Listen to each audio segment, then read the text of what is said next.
सत्य असेल तेच दिसेल। धर्मांतर केल्यानं अनुसूचित जातीच्या निकषात राहता येणार नाही असा निर्णय सर्वोच्च न्यायालयानं दिलाय। ॲट्रॉसिटी प्रकरणी एका प्रकरणात सर्वोच्च न्यायालयाच्या संदर्भातील निर्वाळा देत महत्त्वाचं निरीक्षण नोंदवलंय। अनुसूचित जातीमधील एखाद्या व्यक्तीनं हिंदू, शीख किंवा बौद्ध धर्माव्यतिरिक्त इतर धर्म स्वीकारल्यास अनुसूचित जातीचा निकष लागू देणार नाही। धर्मांतरित व्यक्तींना SC, ST अत्याचार प्रतिबंधक कायद्याअंतर्गत संरक्षण मिळणार नाही असं सर्वोच्च न्यायालयानं स्पष्ट केलंय। ख्रिश्चन धर्मातील व्यक्तीने ॲट्रॉसिटी अंतर्गत गुन्हा दाखल केला होता, त्यावरून सर्वोच्च न्यायालयात हे प्रकरण पोहोचले होते। ख्रिश्चन धर्म स्वीकारल्यानंतर व्यक्ती तांत्रिकदृष्ट्या अनुसूचित जातीचा राहत नाही असं निरीक्षण सर्वोच्च न्यायालयानं नोंदवलंय। घटनात्मक दृष्ट्या अनुसूचित जातीच्या निकषांसाठी केवळ हिंदू, शीख आणि बौद्ध धर्मीयांनाच पात्रता आहे। या प्रकरणी सर्वोच्च न्यायालयाने 1950च्या आदेशाचा आधार घेतला। न्यायमूर्ती PK मिश्रा आणि NV अंजारिया यांच्या खंडपीठाने याबाबतचा निर्णय दिला। धर्मांतरांमुळे मूळ जातीय ओळख कायदेशीररित्या संपते। ख्रिश्चन धर्मात जाती व्यवस्था अधिकृतपणे मान्य नसल्याचा उल्लेख कोर्टानं केलाय।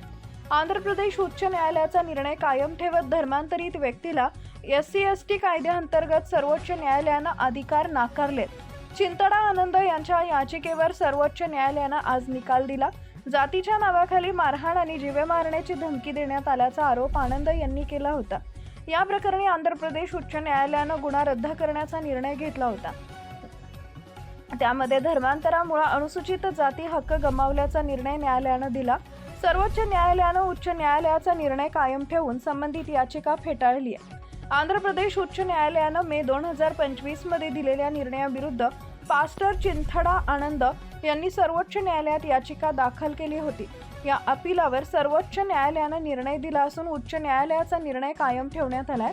या प्रकरणी अक्काला रामिरेड्डी आणि इतरांकडून त्यांच्या विरुद्ध तक्रार दाखल करण्यात आली होती। जातीय भेदभाव आणि छळाचा सामना करावा लागला असा आरोप आनंद यांनी केला होता। त्यानंतर अनुसूचित जाती अनुसूचित जमाती कायद्याअंतर्गत आनंद यांनी त्यांच्या विरुद्ध तक्रार दाखल केली आणि पोलिसांनी त्या आधारावर FIR नोंदवला।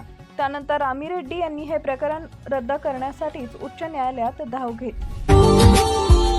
Subscribe now and press the bell icon. Never miss an update.